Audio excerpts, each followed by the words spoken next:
This is the future.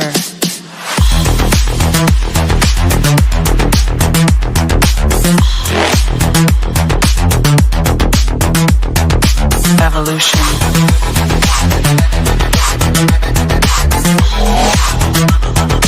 This is the future.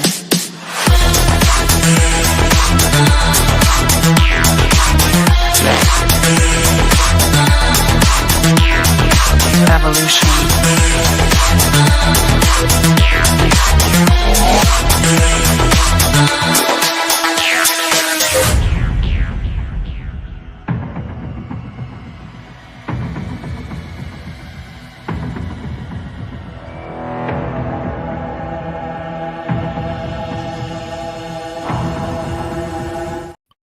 And boom! Hello, everybody. I hope I blasted everybody's eardrums with that last song. You know, I can't control that volume. It's just the way it was made. Of course, our conference coming up soon.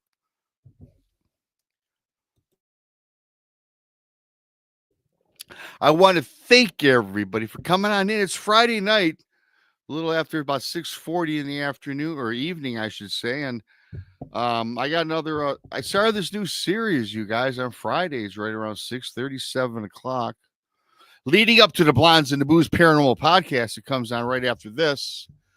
So yeah, thanks for coming in. You guys seem to like these, so I'm going to continue to do them when I have the time. And I got two for you. They're pretty cool, actually. I think you guys are all going to enjoy them. So once again, thank you for coming in this evening, this afternoon. Don't forget, if this is your first time here, please subscribe to Bigfoot Michigan Rob on YouTube. The Blondes and the Booze Paranormal Podcast on YouTube. They'll be on after this show. Texas Front Porch, Donnie Cho Says Stuff.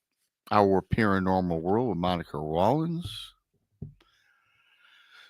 Paranormal Paul. Truth or Tinfoil. And a few other ones that are out there that we're with. I think I covered just about everybody. And so I've been doing these for the last month and a half. You guys really seem to enjoy them. So I'm adding this on Fridays between 6:30 and 7. And the first one I'm going to do for everybody, you've never, ever heard, it's brand new. I've been sitting on it for a little while. It's about cursed land in Maine. It's a very fascinating account that I got from a man named Wade. And I'm going to finish up. I got two for you. The next one I'm going to finish up with is a alleged werewolf encounter that takes place in South Carolina, which is in my book, by the way. I might have told that story on a late show last year or something. It's refreshing. Most of you haven't heard it unless you maybe bought the book. One of the books. I think it's in book 1, I believe. So yeah, the super chat's open. It's a great way to help support what we do around here. Thank you for that. You can become BMR Pirates. Join today, mateys. Join the many or join the few, depending on your point of view. Thank you ever so much for that. You get a picture of me next to your name in the chat room. Yeah, with sporting a bandana, that's what you get. That is what you get. And moving on right briefly, as I mentioned in my book, I have to continue to pound and market my books. A lot of you that follow me know I have 2 books out. Those that bought it, thank you so much. Bigfoot Mr. Rob presents True Cryptid Encounters. Books 1, Books 2, both found on Amazon. Type Bigfoot Mr. Rob, of course, in your Amazon browser. I appreciate that. And leave a review, you people that have bought it, because it helps promote sales. Just like on YouTube, it's all analytics. Thumbs up, comments, everything helps the show progress, and it does help the sales of the book. And you guys all know about our conference that's coming up. And I got to tell you, it's going to be fantastic. We've got the September 19th and 20th coming on up. A lot of you in the chat room have already signed up and bought your tickets. Crossing Realms Conference, Eagleton Civic Center in Richmond, Missouri. It's a fantastic lineup, you guys. Our speakers are Josh Hurd, Heather Mosier, Ron Murphy, Lady Ann Celine, William Lunsford, Dr. Dean Bertram, Greg Ogles, Dan and Frankie from the Haunted Garage. They're bringing in a haunted car. Sir Brian Bowden. We added Martin Groves from his experiences in LBL. Featured guest, Donnie Cho. Donnie wants to be a featured guest now, so Donnie's a featured guest. Ken Gerhardt, Dana Stricker, Brent Thomas, Ryan Edwards, Mike Familian, Christopher Garantino, Ortano, Linda Eastburn, David Glidden, and Miguel from Sasquatch Theory. And is, of course, hosted and brought to you by Doug Hijack from Monster Quest. Our hosts are myself, our entire group, Brandy, Krista, Rob, Monica, Tex, who's the MC, Donnie, Randy, Daniel Diva. So all of us are going to be there.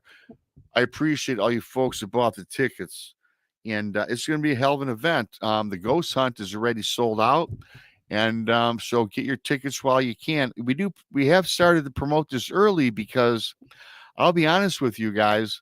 The room that we're all staying in is getting close to being booked, sold out. Not to scare anybody away, of course. I don't want to do that at all for you guys. But yeah, if you want to come, please, check out the Eventbrite website. Really quickly, Bigfoot Dwarf. Hey, Bigfoot Dwarf, man. We did a great show last night, me and Tex on the Blonde channel. I Bigfoot Dwarf, Charlie Buden, Head Trip, Val, Diane. Scrolling up, scrolling down. As you all pour in here. Nemo, hi Nemo. Wendy, how's it going? Mojo, Boondock Mojo. Who else scrolling? Isaac Ariola. Hi, Isaac. Always great to see you, my man. Great to see everybody. Mr. G. Hi, Mr. G. Hi, John Temperine. Hope you liked that book, John. I know you got it a couple weeks ago. John won a raffle or a giveaway on one of the shows. I forget which one it was. Blah, blah, blah, blah, blah. Scrolling, and scrolling. There's 40 of you already in here trying to catch up with everybody before I get started.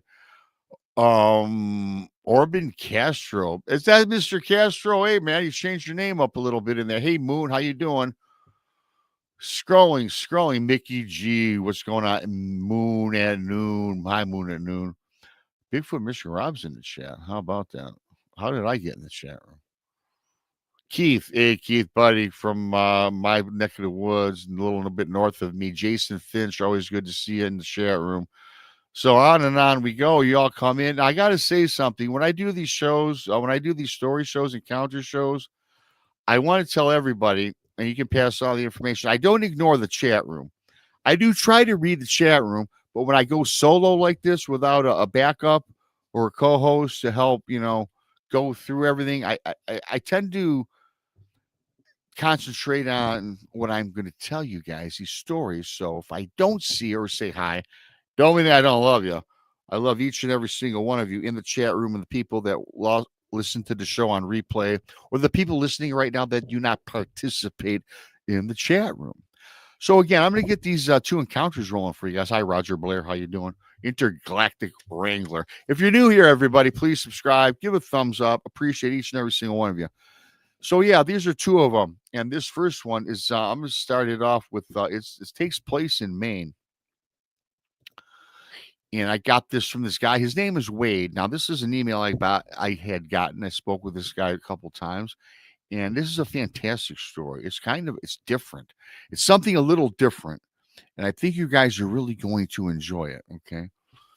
And so he starts out in this email I'm reading. He says something. He says, "Hey, Rob, my name's Wade. And I've had some very odd and confusing experiences that I've been having over the past several years." He goes on to tell me that these experiences have left him very bewildered, and at certain times, he's actually questioned his own sanity. Hi, Pancho Zorch. As he goes on to tell me, you guys, he started to draft out this email back in the past summer, around this past summer of 2024. And he goes on to explain. He gives me a little bit of background, you guys. I always like when they give background before they get started with their encounter. He says that he is a lifelong resident in the state of Maine. And he goes on, he says, "Rob, to be more specific, At the age of 10 or 11, he and his parents moved just outside of the Arcadia National Park, which is in Maine. And they eventually resided in the county of Penobscot. He says today, Rob, there's about a population of give or take 150,000 people that live here. So really not a whole heck of a lot. Just in where I live alone, in my city alone, we have 250,000. So yeah, it's pretty small. He says most of the land in which he resides is located in the forests of Arcadia. The tallest mountain range is that being of the Cadillac Mountain. I found that pretty cool because my encounter was in Cadillac, Michigan. So this guy has a beautiful view of the Cadillac Mountain Range and other surrounding mountain ranges. He says his largest tributary or waterways would be that of the Penobscot River and smaller lakes and rivers that dump into the Atlantic Ocean. He goes on to tell him, hey, Rob, for me, this is the best place to live. It's the best place to work, to hunt, to fish, to play, and start a family. He goes on to tell me that, Rob, I first got married at the age of 27 in the year 2010. His wife's name was Mary. He goes on to tell me that, Rob, our marriage lasted about 6 years before she was killed or unalive. I guess you can't say that on YouTube. Sorry, YouTube. Don't strike me. Driving home from work with their unborn child, which would have been their first child. She was driving along a slippery slope and reared off of a mountainside, which she nor, again, the unborn infant survived. After that, his life as he knew it turned to peril, and he spent the next 5 years of his life in seclusion. Rob, I only left my house to go to work and shop for the necessities of life: food, clothing, and the other basic essentials. He goes on to tell me, Rob, nearing the 5th year of his seclusion, not participating in society, he started having these dreams. Hi, Scotty.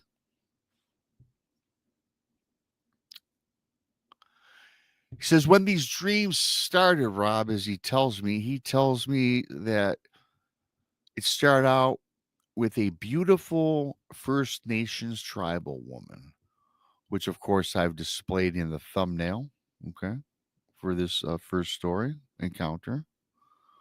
He says, in my dreams, she spoke to me that everything would be okay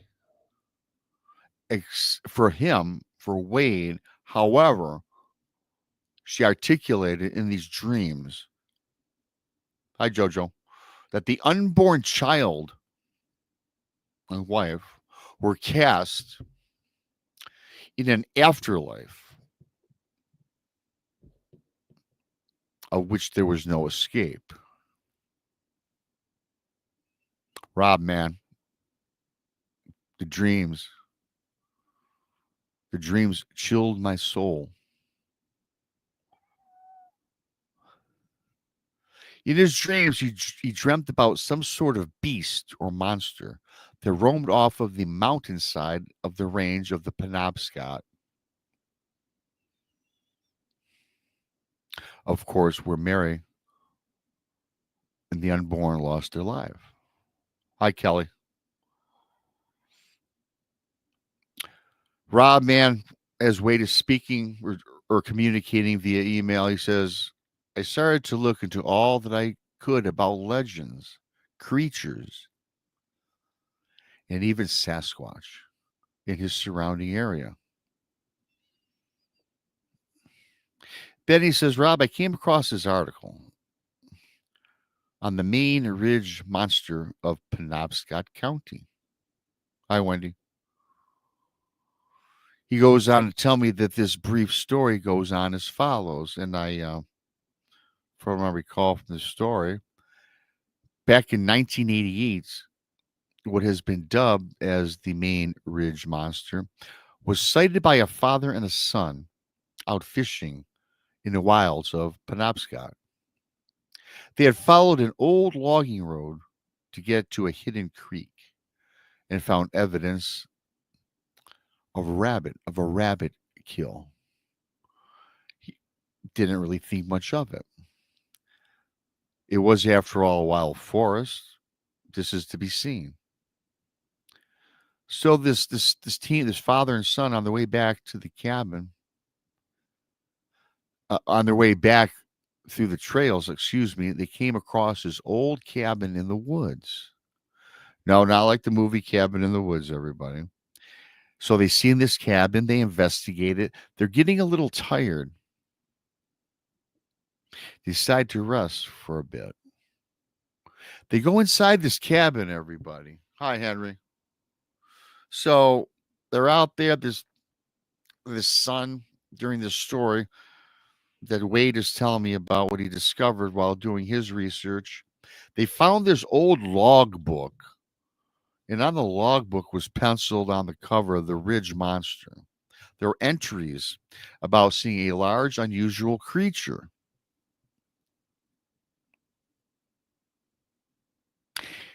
Again, they read the book, they're in this cabin, they take another brief rest, and they headed back to their truck up off of the trail. On the way back, everybody, the father saw an 8-foot tall creature. Here he estimates it to weigh maybe 500 pounds, leaning up against a tree, watching him and his son. He goes on to say, Rob, this animal, this creature, whatever this was, something that I can't fathom or process, it got bored with them and disappeared into the forest. Going back through that old logbook that they found at the cabin, it matched the descriptions in the book. He goes on to say that American Indians that lived in the area before the Europeans came about told stories of a large, gentle creature that lived in Maine's remote forest for centuries. The witness never revealed the location of the sighting, as this person wanted to protect both his reputation and the animal from being hunted. So that was what Wade dug up in his research, right? He got these weird dreams and he does some investigating. And then he goes on to say, Rob, this really wasn't what I was looking for. It was kind of empty for him. He says, Rob, during my dreams were not of a gentle creature. He says his creature was far more menacing. So Wade continues to look for answers. Rob, it was time for my 5-year sabbatical from society to end, or at least get outside of the prison walls that I confided myself to inside my home. So now the man is finally getting it together and he decides to venture outside of his home, outside of going shopping for groceries and going to work. He decides to go camping, everybody, near where the alleged Maine Ridge monster dwelled. According to his findings, Rob, I actually tried to look for that cabin, but I found it to be no avail. Didn't find anything. He had no plans of staying or how long he would stay. He puts in for a 2-week vacation and went off on his adventure. Robbie expresses to me, he says, Rob, man, it was great to be with Mother Nature again. You know, he says he went out fishing. He hunted, he swam. He says it was great. He says, Rob, finally, after a while of doing this and getting out after 5 years insulated, he says he felt alive again.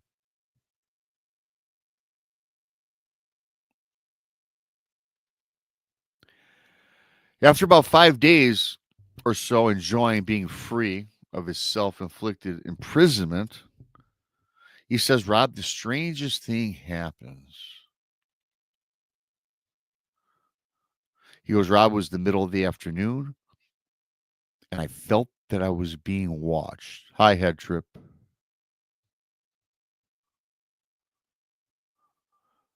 Rob, I was just finishing the preparation for my morning's catch of fresh fish. Then he says, Rob, it was very peculiar because all of a sudden, as I'm getting ready to sit down and eat dinner, off of the trail, emerging from the bush, was the most beautiful native woman that he had ever seen. Hello, little J. If you're new here, everybody, please subscribe to Bigfoot Mr. Rob on YouTube. Give me a like. Give me a like. Help promote the shows. Again, emerging is this beautiful looking native woman. Rob, we made instant eye contact, he goes on to tell me. Rob, she approached me almost carefree with a brilliant smile as she got closer to himself at the campsite. Finally, upon her approach, she introduced herself as Molly. She had mentioned to Wade that she had been watching him from a distance the past couple of days. Molly goes on to tell Wade that she was with the First Nations people of the Wabanaki tribe.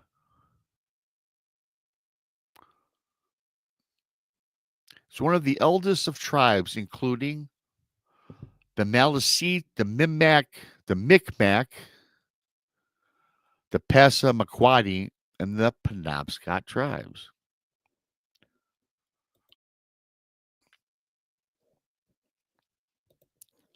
Then it hit me, he says. Outside of this woman's beauty and enchantment, he then realized that this was the girl or the woman from his dreams. Hello, Nemo. Almost as he's trying to process all this, and then Molly speaks. She says, Yes, Wade. Now listen to this, everybody. Yes, Wade. I am the one in which you dream of.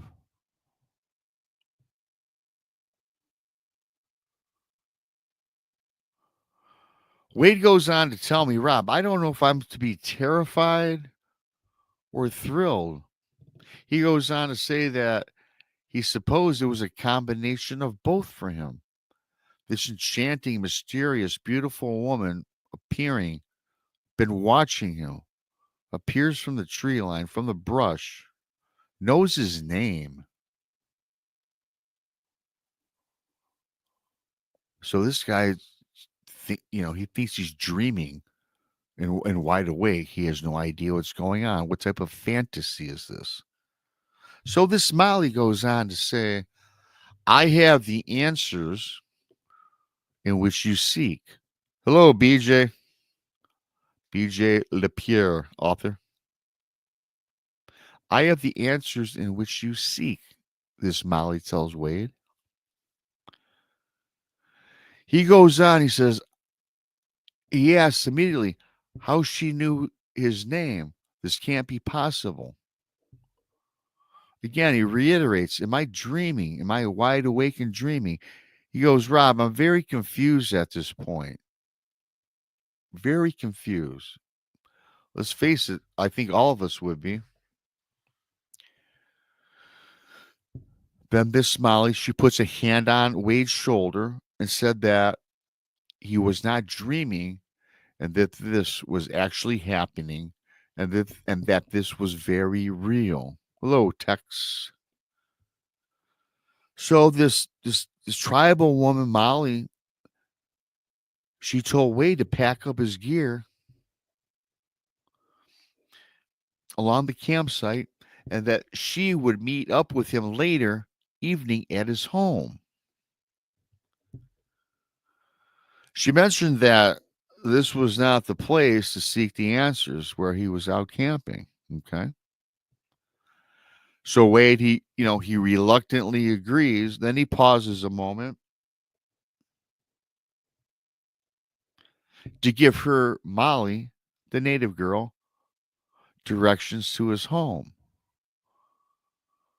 Before he can get out his directions to his home, Molly puts her fingers to his lips and says, with her finger pressed upon his lip, I will see you tonight after the sun goes down.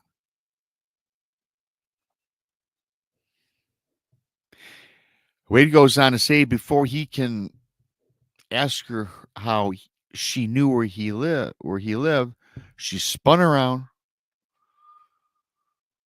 and ventured back down the trail through and into the brush and disappears.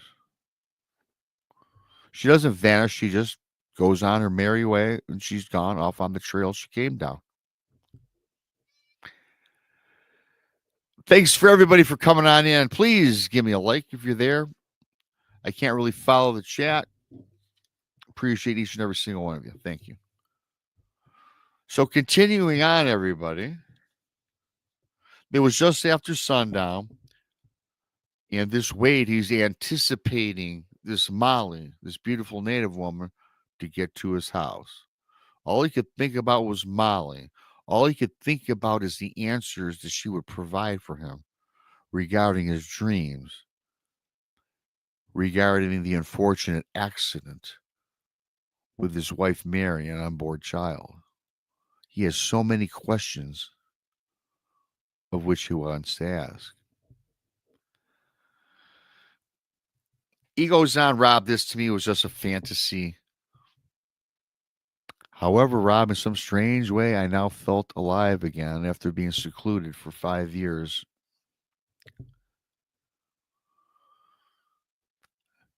Finally, there's a knock at the door, and there was Molly standing at his door. Wade invites her in. They sat together, and without any haste, Molly starts to speak. And he goes on to tell me during this, says, Rob, to keep you up to date now, this is the year of 2021. Okay. 2016 is when he lost his wife and unborn child. He was secluded for 5 years, just went to work and bought groceries in his home. And then finally, on that 5th year, he decides it's time to go camping and become one again and socialize.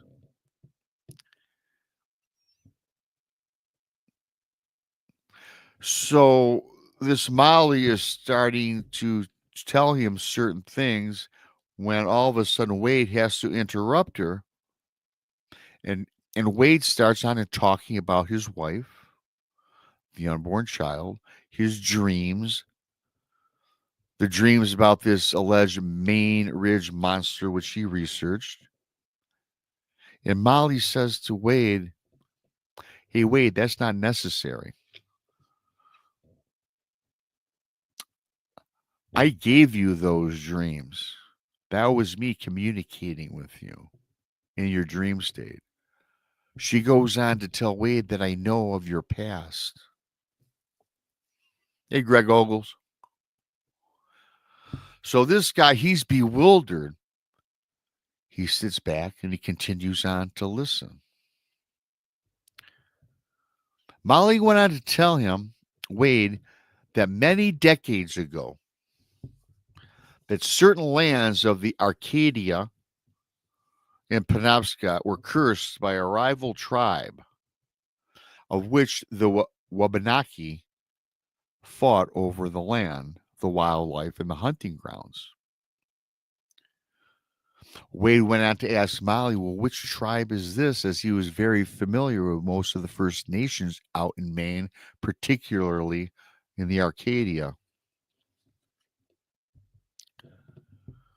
Molly went on to tell this Wade that you will not find this tribe. She says you will not find this tribe in any history books. You won't hear any stories online or on today's current social media. In fact, she goes on to say that it was written not to speak the name of this tribe as ruled by the elders of the Wabanaki. Any current or elder nation member will be banished and cast off by the tribal community. Hey, Wedge. Hey, Walter. Molly goes on to speak of the evil adversary that her tribe, for many, many decades, you guys, well before any of us were born, she went to speak.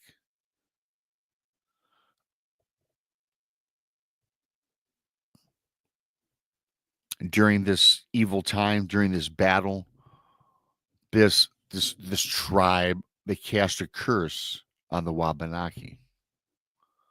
Upon this curse, many tribal women went barren and could not bear children. The deer and the wildlife of which they hunted went dormant. The tribe had to travel many miles to provide for food for their survival. Drinking from the waters left many sick for days upon ends. Molly goes on to tell Wade that this went on for many moons, and this was many, many decades ago. So Wade is sitting back, everybody. He wants answers about his family, wants more answers about his dreams. And then he asks Molly point blank, what, if anything, has this got to do with me? What does this have to do about my wife, my unborn child?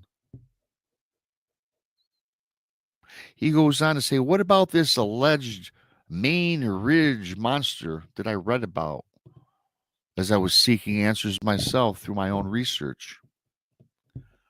Molly goes on to say that this had nothing to do with the ridge monster, as the white man coined, she goes on to say.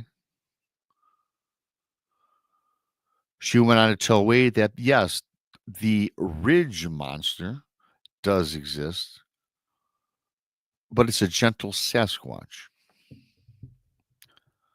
Nothing to do with his current predicament. She goes on to ask Wade, or tell Wade, she says, do you recall in your dreams about Mary and your unborn child being cast into the afterlife, of which there was no escape during your dreams? Wade says, yes. He immediately answers. Molly goes on to say, well, the evil that was cast upon the land needs fresh blood of women and an unborn child. She goes on to say that the blood needs to be from future and current descendants having the bloodline of the Wabanaki tribe to continue on fulfilling the curse. Hi, Gary Spike Sr. Wade says, well, that's impossible. I can't really believe what you're telling me because my wife nor my child are descendants.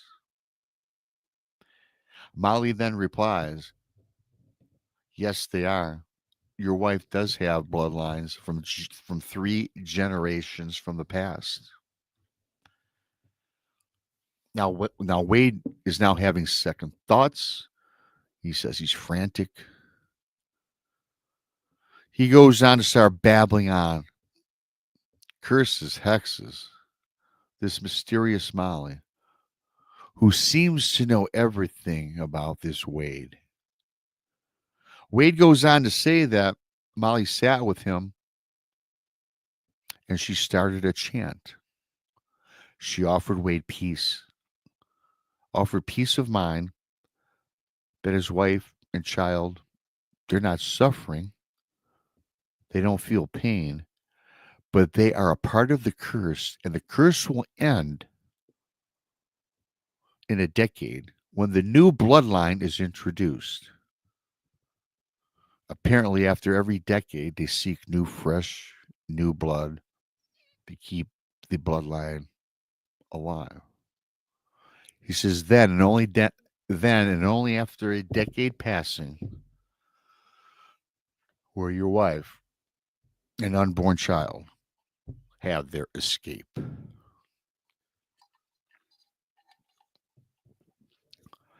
He goes on to further tell me that after doing further research into the ancestry of Mary, his wife, that yes, indeed, everybody, she had relatives, she had people that shared her bloodline, so she did have the blood of the Watanabe tribe. I hope this, you guys, I just hope this guy does find the peace. I don't know what to make of this encounter from this Wade. I don't think that I would be. I don't think I would be at peace knowing that my wife, my unborn, are kind of in this in between part of some curse. They're being held. They're not allowed to cross over to perhaps whatever their belief system is. They're in limbo. This Molly tried to offer him peace and comfort. I suppose to an extent she did, everybody. But for me, I would have to investigate more. I would not be satisfied knowing that, I've got 10 more years. And it's for my wife and son or daughter, whichever it was, the unborn, never speculated what that was or told me. That's a long time to wait. And now, and it's cruel though, you guys, because okay, he was told by this native woman 10 years and then new until the new blood is introduced into the cursed land. Well, that's kind of so this guy is waiting for his family to be released, but at the same time, you guys, this is what makes this story sucks. It's at the expense of another family. So in order for his wife and unborn to be released from this hex, this hoax, this curse, I should say, somebody else has to suffer and suffer a tragic fate, which happened to this man in 2016. So, leave a comment later on when you go back. I'd like to hear your thoughts on that one. I think it's tragic. I don't think there's anything really happy about it. I don't think he had peace. I, for one, would not have peace. I'm going to move on to the second one. Thanks for everybody for coming on in. Please hit that like button. If you're new, please subscribe to Bigfoot Mr. Rob on YouTube, Texas Front Porch on YouTube, The Blondes, and the Booze Paranormal Podcast on YouTube. They will be on after I get off at in about 40 minutes, I think. So check them out. Donnie Cho, Paranormal Paul, Monica Rollins, Our Paranormal World. Hit them up, subscribe to them. Give me a thumbs up. Appreciate you. Thanks for, yeah, John, it was a sad story, man. It certainly was. Hey, Duke. Hey, hello to everybody for coming on in. So, yeah, if you're coming in just now, watch replay of this later on. Sad story. Cursed lands. Kind of tragic. No escape for this guy. And I do believe in these curses. I think that they happen. We hear about them every time on our shows that we do. I listen to other people's shows. I just read up on these things, and these exist. This is not fantasy land for anybody. Not at all. So I'm going to move on. Thank you, everybody. Super chats are open. Pirate memberships are open. Appreciate y'all.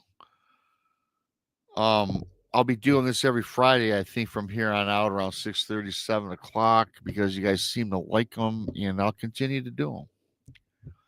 This one takes place in South Carolina about an alleged werewolf. This is actually my first book. So some of you might have heard this if you bought the book. I might have told this maybe a year ago. I'm not sure. There's so many that I've spoken on other people's shows. When I go on as a guest on other people's shows, I don't know. But regardless, you're all going to like it. Most of you probably haven't heard it because most of you are newer subscribers. Hello, Andrew. I can't wait to see you, Andrew, down in Missouri. Hey, Duke, what's up? Hello to, hey, Val. Val, finally, there's not going to be a werewolf story from Pennsylvania.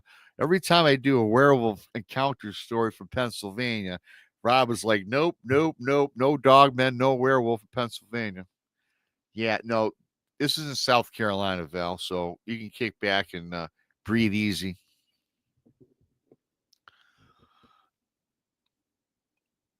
This guy goes on to tell me, I forget the name. I think it'll come to me shortly. He goes on, hey, Rob, man, I was traveling with my wife through a part of southern South Carolina.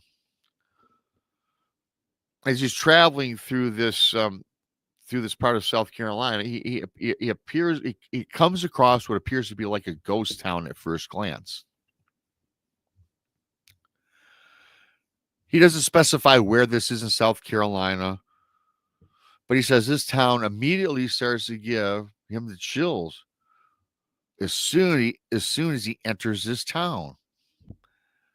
He goes on to explain that he's with his wife. I guess at the time he had, I believe it was an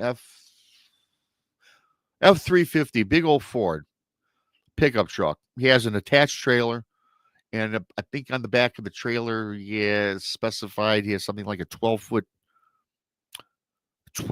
tractor trailer or something. Okay. Anyway, they decided to get up in the morning. They had no agenda, no plans. They just wanted to be adventurous and take off. They were always very sporadic, this couple. And this is kind of what they did. In fact, he goes on to tell me, I remember saying that, hey, Rob, this has kept our marriage alive and fresh for the 20 years of marriage. So, pretty cool couple. I dig that. They're picking. Hey, I love that. Sporadic, spur of the moment. Let's go, honey. Let's go on an adventure, which this couple does all the time. And he goes on to say, blah, blah, blah, be another great adventure. He goes, however, Rob, as he's telling me, from what I remember, he says that as this little adventure, this travel starts to unfold, it was neither joyous for him and his wife or eventful. Hello, Southern Belle Bigfoot. Good to see you all. If I missed you, can't really read the chat when I'm concentrating on these. And I know you guys all know that. Thanks for coming in. Again, it goes on to say this adventure now, you guys, is not adventurous. Oh, it's adventurous, but it's not joyful. It's not pleasant. He did say that, yeah, Rob, though, this is one, too, I'll never forget. It's a story, an encounter, an experience I will always remember. He does. I remember he told me, though, Rob, though, it's one of these stories I don't think I'm going to pass down to my grandkids anytime soon.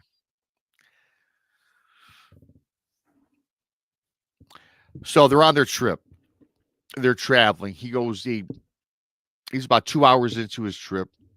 So the guy, I'm gonna call him Rick. I forgot his name, you guys. He says, hey, I always go to Rick when I forget someone's name. And I'm sure it was a made-up name anyway, right? All these stories I get are mostly from people that want to be anonymous, so it don't really matter. We'll go with Rick. He needs a pack of cigarettes. I guess it was him and the wife were very excited to get on their trip, and they forgot to pack a few things. And one, of course, was the cigarettes. In fact, I remember he says he left 3 packs of cigarettes on his counter of his house before they left. He also left some of his traveling snacks and a bunch of other things. So this guy forgot a lot of stuff. He's going through some serious withdrawals from not smoking. He needed the smokes. So they're in this town, as I mentioned a little bit earlier, that he found very ominous. And they're looking for this store. So they reach the town. And then as he's driving through the town, he notices all these homes, right?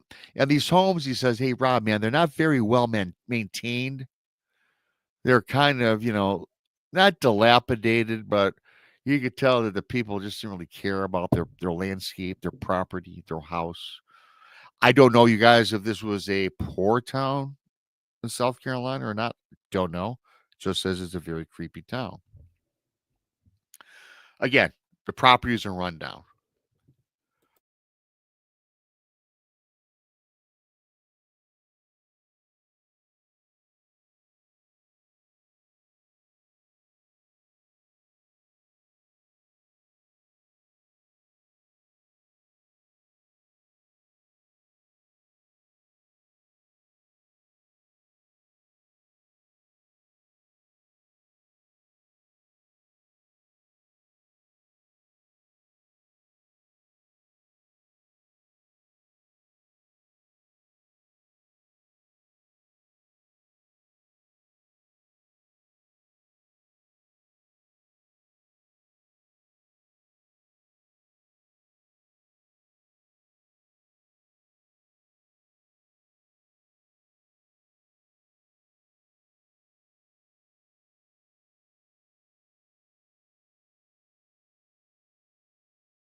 Was I muted? So I didn't miss too much. I'm sorry what happened there. I coughed and I didn't want you guys to hear it. So I apologize. I hope it wasn't too long. Hi Sissy. Sorry it wasn't. Yes, I'm ignoring you. I wasn't reading the chat like I told you guys. Okay, I'm back. So I don't know where I got muted after I coughed. So strange town, walking around, all these people on their front yards, they're walking around like in circles in a daze, looking at the ground. He says they're very odd. They're not cognizant of the traffic coming down the road. They're not cognizant of anything going on. So yeah, so very odd people. And this guy's looking for a place to buy a pack of cigarettes.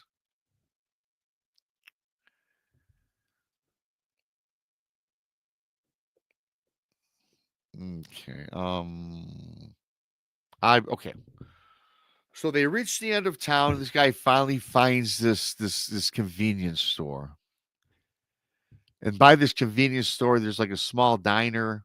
There's a general store. There's like a small bank and some other thing. But then finally, a gas station. He said, "Well, you know what? I might as well gas up and get my smoke." So they bypass this little market. He goes into the gas station. He gets several packs of cigarettes. Got his snacks. The wife steps out of the truck, to stretch her legs. She actually did a slight little jog around the vehicle and the camper. So this guy Rick, he goes inside this gas station, and he's kind of kibitzing, talking about with the clerk. We all do that. We go up to a gas station, we kind of make small talk with the clerk or what have you. And he goes, Rob, it was kind of odd because this clerk at the gas station, he goes on to say that y'all ain't from here, says this gas station attendant. We're not partial to strangers, he says. We don't like people in these parts. They aren't residents. Something along those lines. So this guy Rick says, man, he's just a creepy feeling. He does not want to engage this guy. He wants to buy his smokes, get his snacks, probably get some extra gas, and move on. So again, he ignores him. Wants to get back on the road. Very eerie, he says. But upon leaving the gas station, this clerk, he's like, he says this as he's almost out the door, and he says, "You plan on driving into the night? You you plan on driving into the night?" He says to this Rick as he's leaving. Rick says it's early in the afternoon, and he had not even considered the rest of the drive. Right. So being polite, this guy Ricky says, "Hey, if I have to, I will pull off on the side of the road and get some shut eye." This guy gives him this sporadic, off the wall question, and this guy is being polite, kind of gives him his answer. He says that the clerk rather obviously stated that in the next 2 hours we would be approaching the swamp, and this clerk had actually warmed up a little bit and said he made it clear to this guy Rick not to stop and drive, not to stop or rest in the swamp area, but to drive straight through that area before stopping to sleep.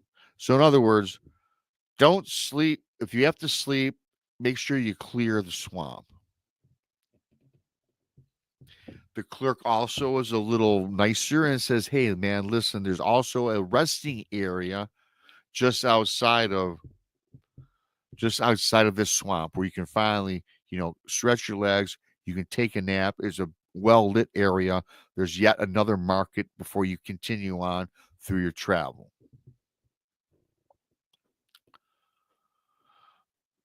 He was just very animated, as this Rick tells me. Very, you know, um, he really emphasized to get out of the swamp at night. Don't sleep in a swamp. So he leaves the gas station. He says, "Rob, I'm kind of feeling a little uneasy. I'm a little bit worried." The wife even noticed the expression on his face, I guess, when he got back to the truck, and asked her husband what was wrong. He goes on and brushes it off and says, the gas station attendant just wasn't very friendly, and it kind of rubbed me the wrong way.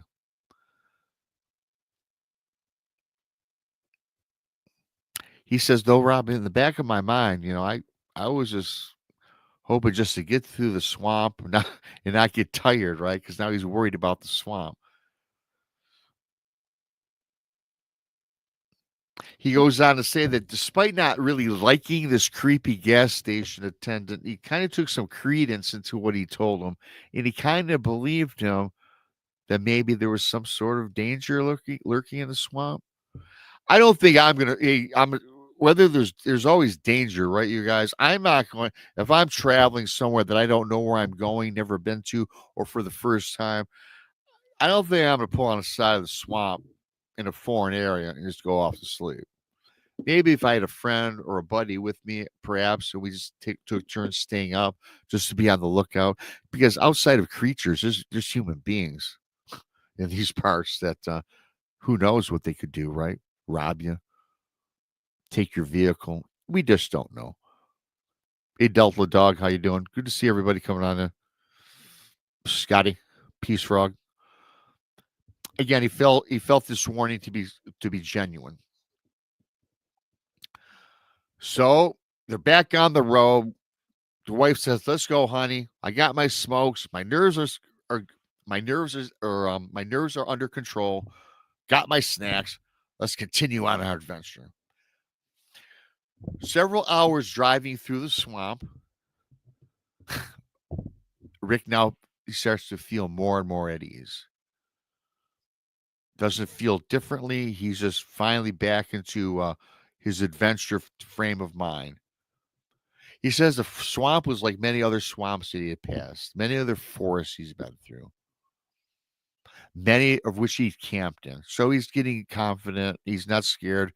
He put the gas station attendant's warning on the back burner. Rob, I'm growing tired, he goes on and tells me. So now Rick decides to pull off on the side of the road to rest. He looked over to his wife. The wife was already dozing off, getting sleepy. Rick is sleepy. So he decided to join her because he didn't want to drive with her asleep. And he decides, of course, to take a nap. He estimated he's driving about 2.5 hours through the swamp. The gas station attendant said it would take 2 hours to get through the swamp. So he figures he's close, but I guess he was just too tired. So he just decided to pull off on the side of the road. He says, Rob, I found a spot on the side of the road. He backed up his truck and his trailer to where it would be safe from oncoming traffic, which he said, by the way, Rob, hardly any traffic during his travel. The moon was already high. It was now dark already. The moonlight was just emitting enough light to see ahead of himself, and he pulled up on this patch. He backed his trailer up on this little patch off the side of the road. He laughs to himself. He says, man, I was just so not even thinking about the little man, but he's telling me exactly what he suggested. Rick drifts off to sleep.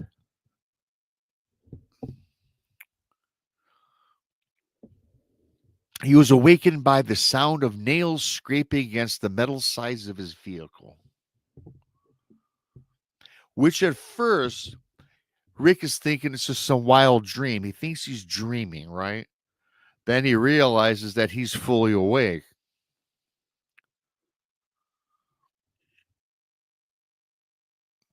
And the sounds continue to go on. And now he is fully awake and something is going on. He decides to get out of his truck, grab a cigarette, and investigate. He's kind of not fully sure. He looks on the side mirrors of his truck. He really doesn't see anything. It's getting dark. The moon is high, but let's face it, not the best lighting situation. He exits his truck, and now he's thinking about what the gas station attendant said. Hi, Jackie. Hi, Unknown. Hello to everybody for coming on in.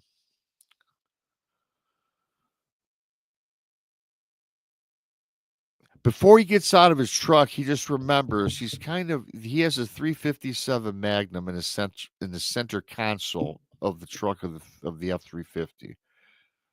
357 Magnum. He grabs it and he tucks it in his waist.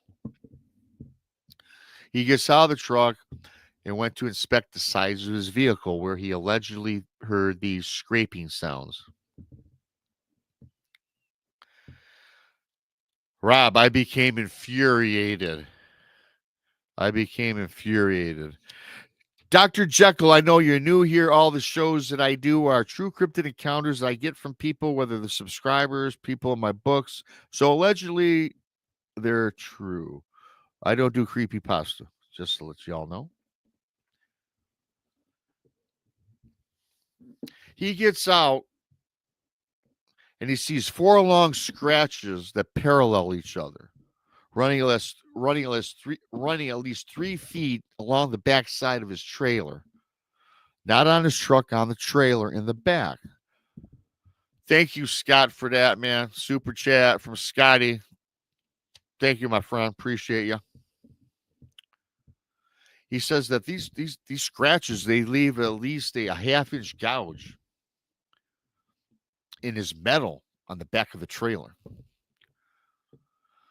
He's perplexed. What can have done this? I mean, he has no idea what type of animal, what type of creature. Everything's going through this guy's mind.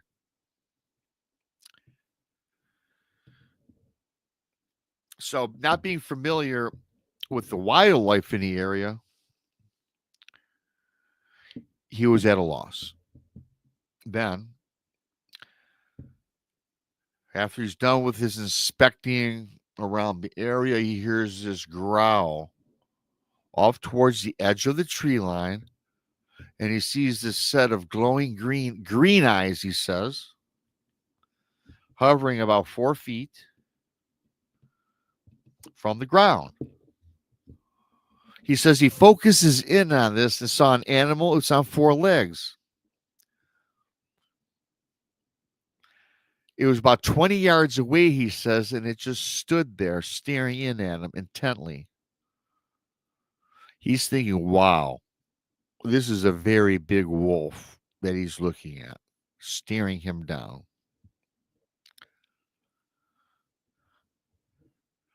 The wolf starts to advance towards Rick very slowly. Rick says he starts to retreat. Then he says this 4-legged wolf rose to 2 legs and started walking as though it was a human, like we do, as he says.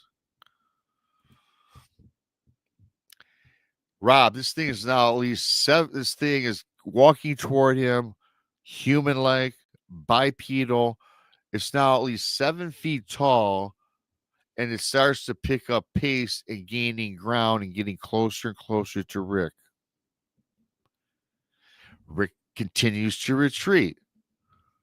He realizes that this creature will be upon him before he can get to his truck. He remembers how he forgot, you guys, I don't know. He remembers he has the 357 tucked away in the backside of his pants. The beast is gaining.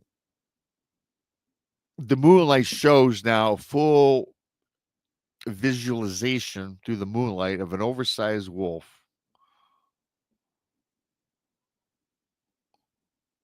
Mouth is open with razor-like canine fangs, if you will. Oversized wolf teeth. Rick says he reaches for his weapon.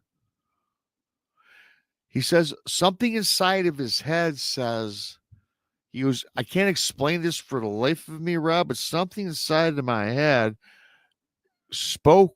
I don't know where it came from, but you got the sense that to not shoot.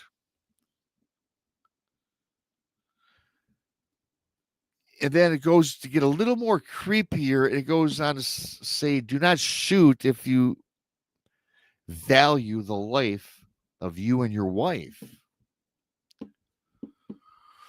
Rick's petrified. He's overtaken with fear. He fires.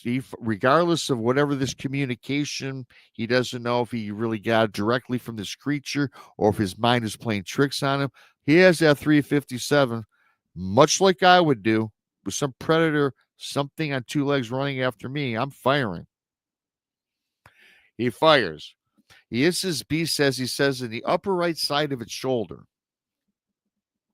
He sees blood spatter, and the creature drops to all 4s and speeds off into the darkness of the forest. The sound of the 357 wakes up his wife, who was sleeping. She gets out of the 350. She's screaming at her husband, what's going on? What's happening? He motions her back into the truck. She gets in, he gets in, and they sped off. And he says, calm down, honey. I'll tell you everything. Let's just get the hell out of here. Let's go.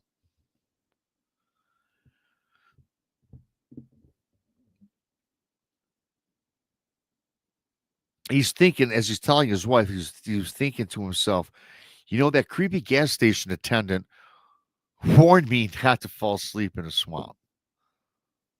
Now he thinks that this creepy dude at the gas station really was trying to help him and not just be telling him a yarn, right?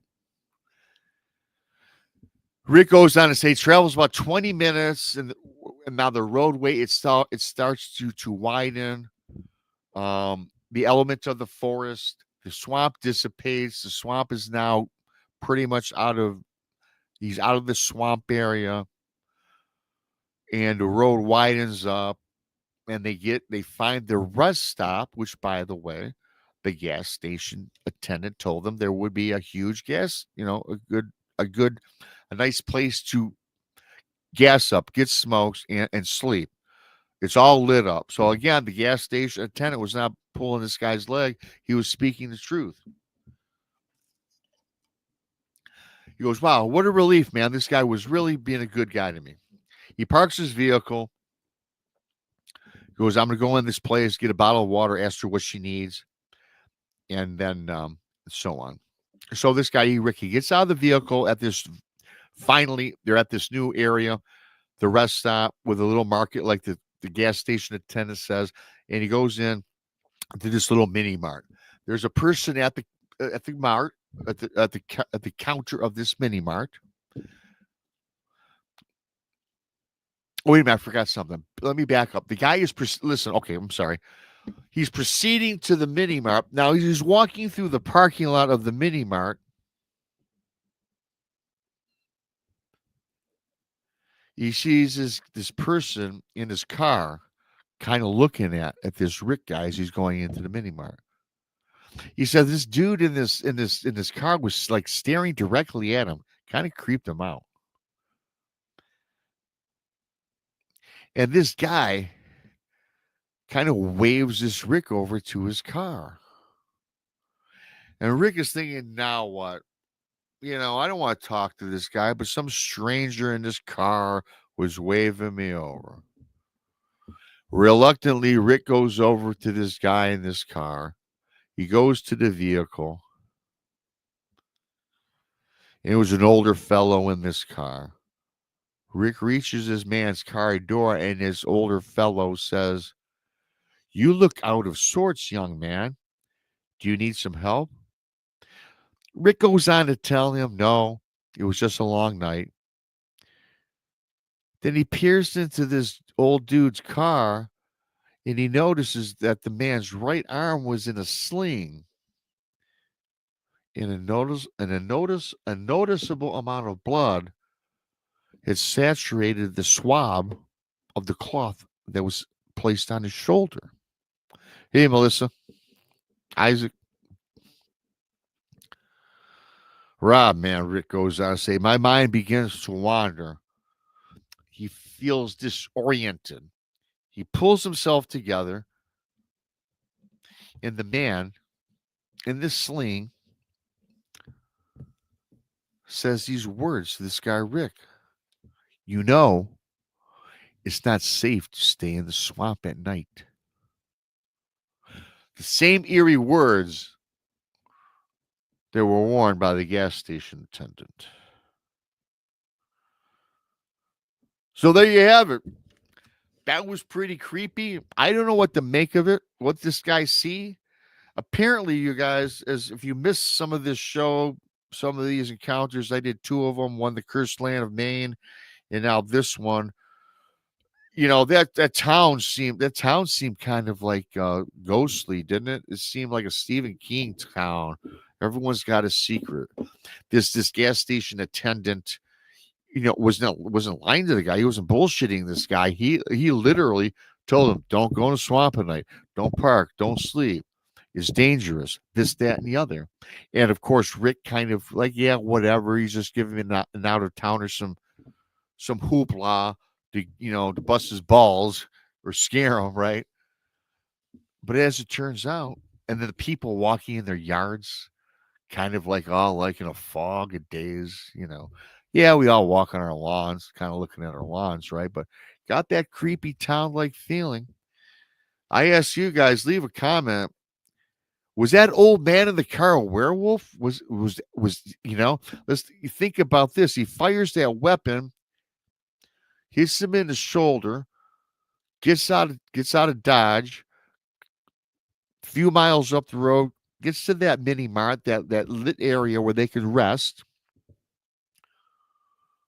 Old man in some car waves him over with an apparent wound to his right shoulder where he allegedly shot this creature. And then the old man reiterates the exact same thing that the gas station attendant did. I think there's a lot of avenues that we can go with this and break down. Maybe I'll break it down to Gail's Saturday night. I don't know. Hope you enjoyed these 2 stories, these encounters. That one was in my book, by the way. And the first one was brand new that I got from that Wade guy. which was cool. Go check out the replay. I thought this was a cool show for you guys. Cool stories. Take it for what you want. Leave a comment. Give me your thoughts. Give me a thumbs up on your way out. If you're new, please subscribe. I appreciate and love each and every single one of you. I do want to thank Scotty for your awesome super chat. I do appreciate you. I appreciate all of you. I appreciate everybody in the chat room, all the people that are listening outside of the chat room that are going to watch the replay and that are listening live around the world. I love my chat, folks. We have a greatest audience. I always say that. I guess all podcasters say that, but I feel the vibes from you guys. We all do. Text us, Brandy, Blondes and Booze, they do. We all love you. Blondes and Booze, 10 minutes. Go check them out. I'm Bigfoot Michigan Rob. Have a great night. Appreciate you and have a fabulous weekend. I am BMR and I'm out.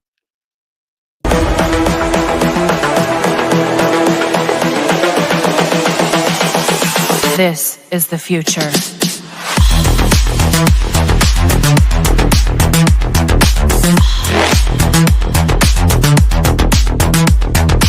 Evolution.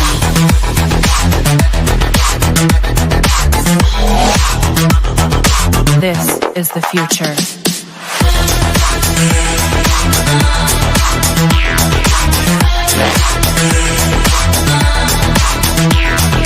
Evolution.